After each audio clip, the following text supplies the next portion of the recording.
Morning Edition, the country records its 13th murder. Michelle Rackley faces fraud charges. And NIB official speaks to compliance.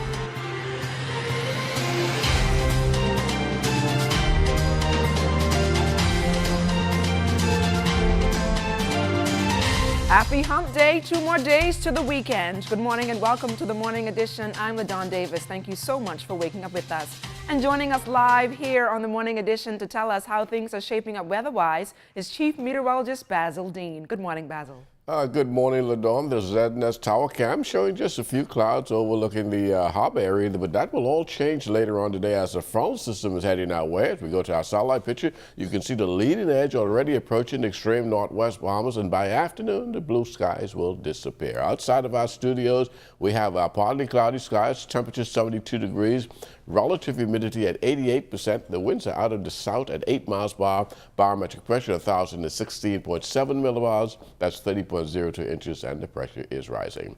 Temperatures around the islands this morning: 70 degrees in Green Turkey, Marsh Harbor at 71, 70 in Freeport, Grand Bahama, in the Berry Islands, 75, 73 in Alistown, Bimini, 74 in Harbor Island, also Roxanne, Eleuthera at 74. Out of town, Cat Island 75, Stanley Key 74, 74 in Camp Space on Andros, and Fresh Creek in Central Andros. In San Salvador and Rim Key, 75 degrees, 75 also in Crooked Island, Clarencetown, Long Island, Ragged Island, Ackland 77, Betsy Bay, make one to 77, also Matthew Town, Nagua, and the Turks and Caicos Islands all at 77 degrees. Boating forecast for today in the northwestern islands: south to southwest winds at 10 to 15 miles per hour. That's behind that front, but once that front goes through, the winds will switch out of the northwest, increasing 15 to 20 knots. Wave heights will be building 4 to 7 feet. Low tide 7:51 this morning. High tide will take place at 1:39 in the afternoon. For the central Bahamas, southeast winds 10 to 15 knots. Wave heights 2 to 4 feet. In the southeast Bahamas, southeast winds as well, but a little stronger at 12 to 18 knots. Wave heights 3 to 6 feet over the ocean.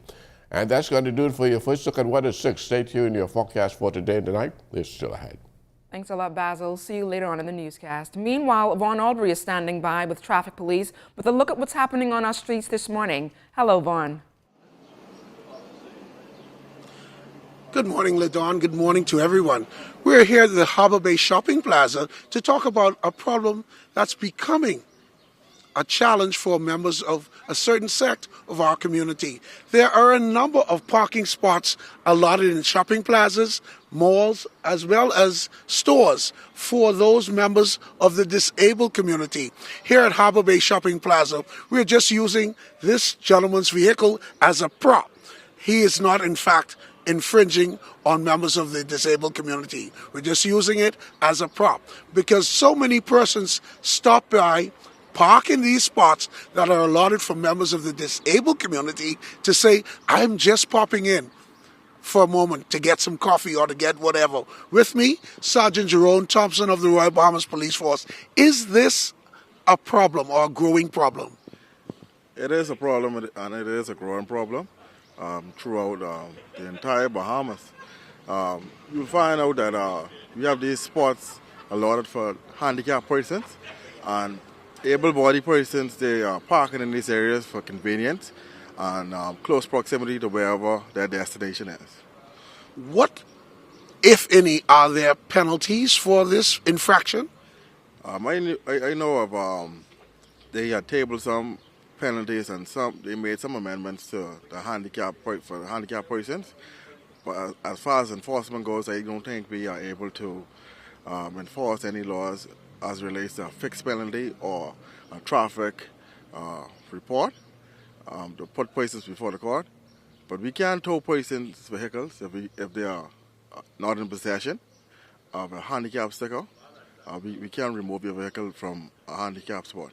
Usually we ask you on this traffic report to give you advice, but let's shame them. What's your warning to those who continually abuse the rights of the disabled community by parking in these allotted parking spots? Well, persons who abuse this parking in the disabled spot, it is an absolute selfish act. You need to be mindful of persons who have actual disabilities. These spots are designated for them, for close proximity and for their convenience and not yours. Well, you heard it very clearly. Do not park in these spots if you're not disabled. Well, do the right thing. Do the right thing. Back to you in the studio, LaDawn. Thanks a lot, Vaughn. Now on to our top story this morning. Another man was killed, the fifth in the last 4 days. Shortly after 8 p.m., police responded to a call that gunshots were heard in the area of the Fox Hill Park. Police liaison officer Superintendent Shanta Knowles spoke to the press on what was found. The officers cleared the park, discovered that, in fact, gunshots were not in the area of the park. And as they were driving west on Bernard Road, they saw a group of people running from a vacant lot, which is just behind me. The officers made a check of that lot and discovered a man lying on the ground with injuries to his body. He was unresponsive at the time. We called in EMS, who attempted to revive him. However, he was pronounced dead on the scene. We are very early in this investigation. We know that there were some persons who ran from this area. So we are appealing to those people. Please give us a call, give us some information that can assist us in solving this investigation. Our numbers are 328-8477, that's the Crime Stoppers number, 328-TIPS, the Central Detective Unit at 502-9991 or 2, or call 919 or the nearest police station.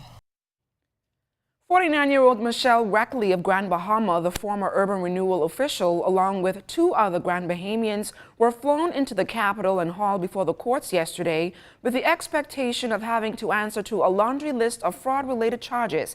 However, according to Chief Magistrate Joyanne Ferguson Pratt, the document was incomplete. Therefore, the formal arraignment of Ms. Reckley and her co-accused, Stephanie Colley, Kylon Vincent, and Chris Simonet, was adjourned. They are expected back in court at 12 noon today. The government will table proposed amendments to the Commercial Entities Act in the House of Assembly today.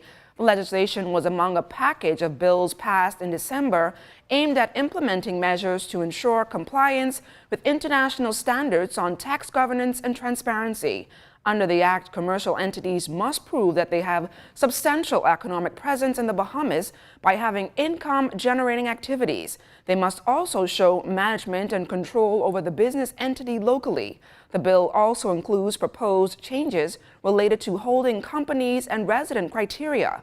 The amendments follow high-level discussions between government and European Union officials. Thousands of National Insurance Board customers have outstanding arrears and have failed to comply with the law. Now, NIB inspectors have been split in groups to ensure that clients remain current. Assistant Director with responsibility for the Compliance Department, Stephen Thompson, on the issue. We have began this year aggressively going after those employers with significant outstanding amounts. We want to make contact with them. We wish them to contact us so that we can work out a program of settling those arrears. But there has been an incremental increase in the level of compliance. Additionally, the compliance chief told ZNS News that contributions must be paid at the end of each month and that those who may have fallen in arrears should come into NIB to make an arrangement for payments. No insurance program, no Social Security program can continue to pay out benefits without receiving contributions. So the National Insurance Board reminds all employers to pay contributions in a timely manner. Further, the National Insurance Board reminds all employees that they too have an obligation to ensure that contributions have been paid on their behalf. Stay close, we've got more news right after this. You're watching The Morning Edition.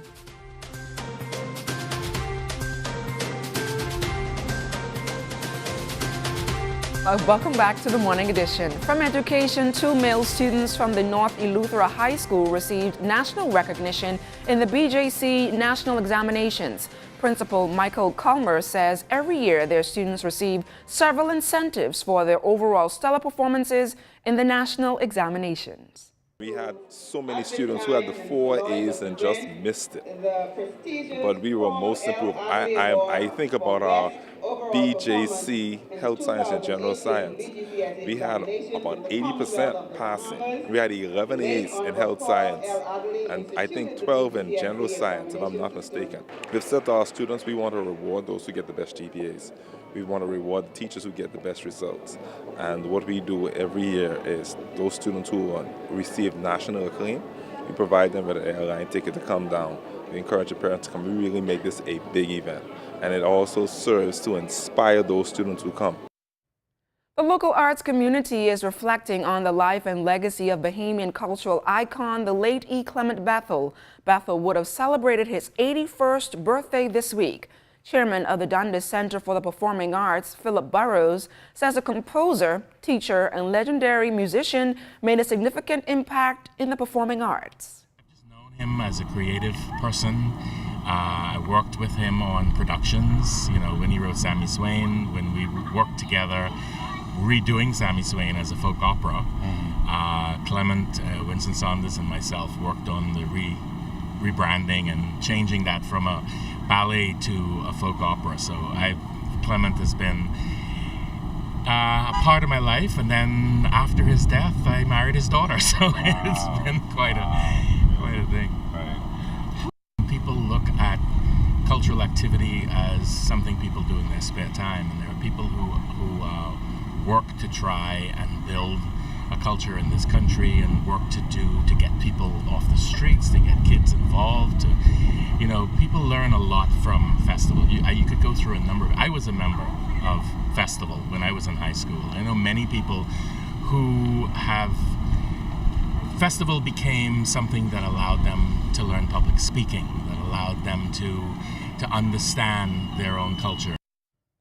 Valentine's Day is just a day away and lovers are buzzing with excitement. Cleopatra Murphy was out on the town checking out the scenes.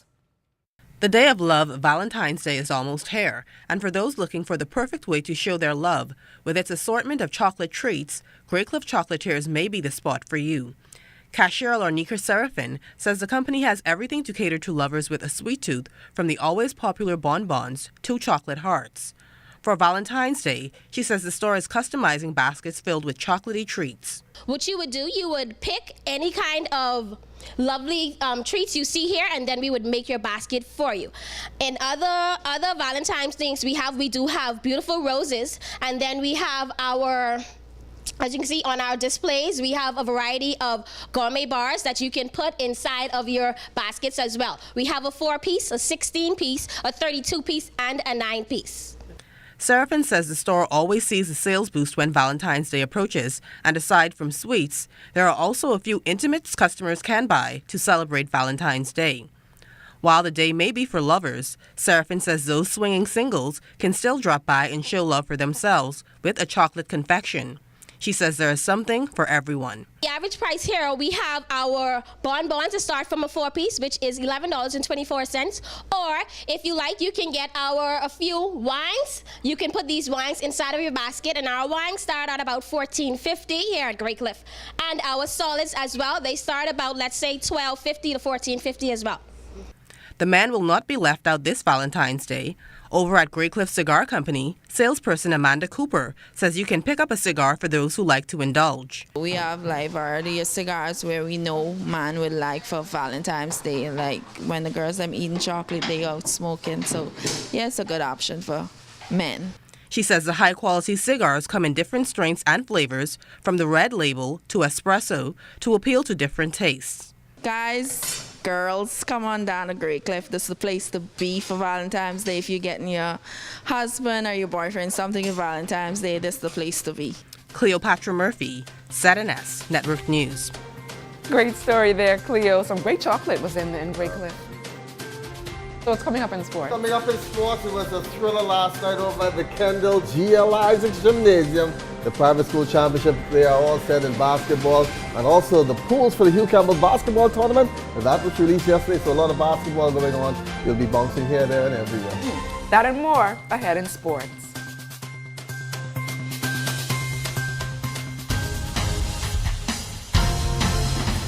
Good morning once again. The private school basketball championships yesterday, the second half, they were on court at the Kendall G.L. Isaacs Gymnasium. Queens College and Temple Christian senior boys going to 5 overtimes before a winner was decided.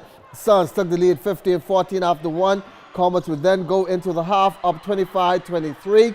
After 3, it would be all knotted at 39 all. Regulation would end 56 apiece, 61 all after the first OT as both teams were on their game.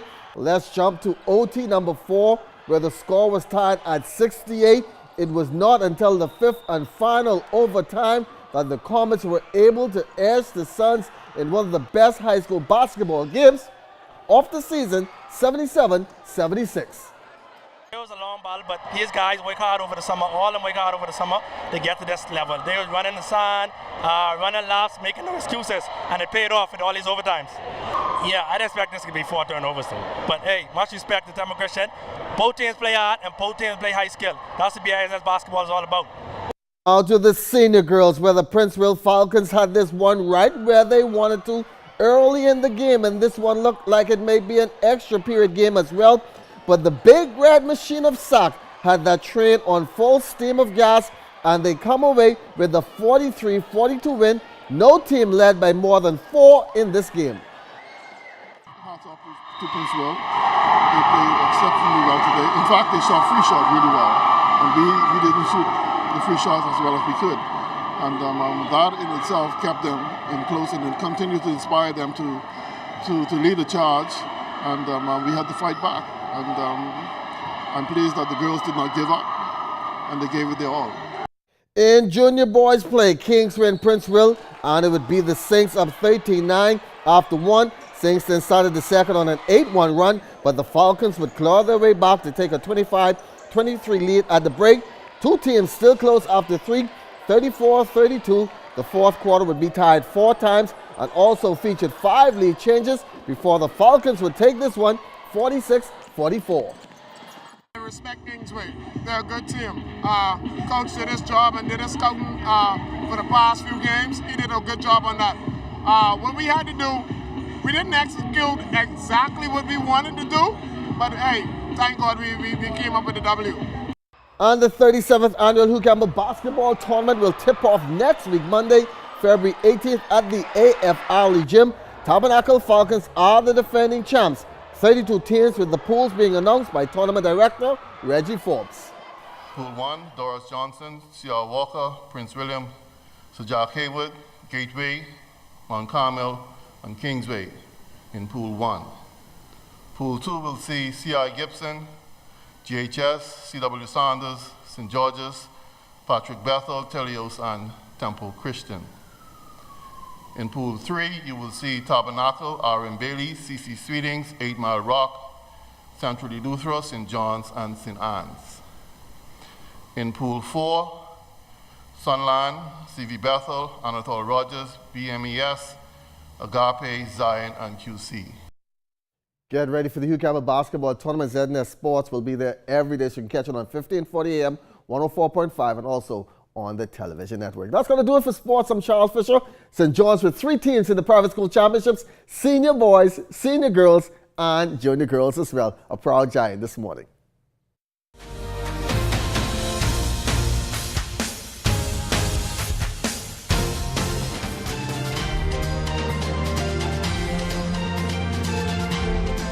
In our final look at whether that high pressure is collapsing, front boundary now approaching the extreme northwest bombers that will continue to push through during the course of the day. So the skies will start to cloud up as we get into the afternoon, with some showers developing as well. Our forecast for today call for some morning sun, but by afternoon, the cloudy periods with showers developing as that front continues to push towards the south and east. High temperature today should reach about 77 degrees. And tonight, we're looking at mostly cloudy with a couple more showers and pretty mild, 69 degrees for your low temperature. Extended weather forecast, temperatures back into the 70s during the daytime behind that front, starting to warm up on Saturday as we head into the early part of next week. Skies will start clearing as well during the weekend, with lots of sunshine developing after that front pushes through. LaDawn?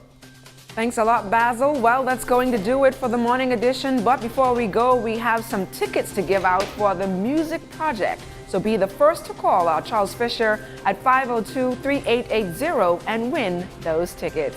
Make sure to join us this evening at 6 p.m. for our 2-hour newscast. Once again, I'm LaDawn Davis. Have a great day.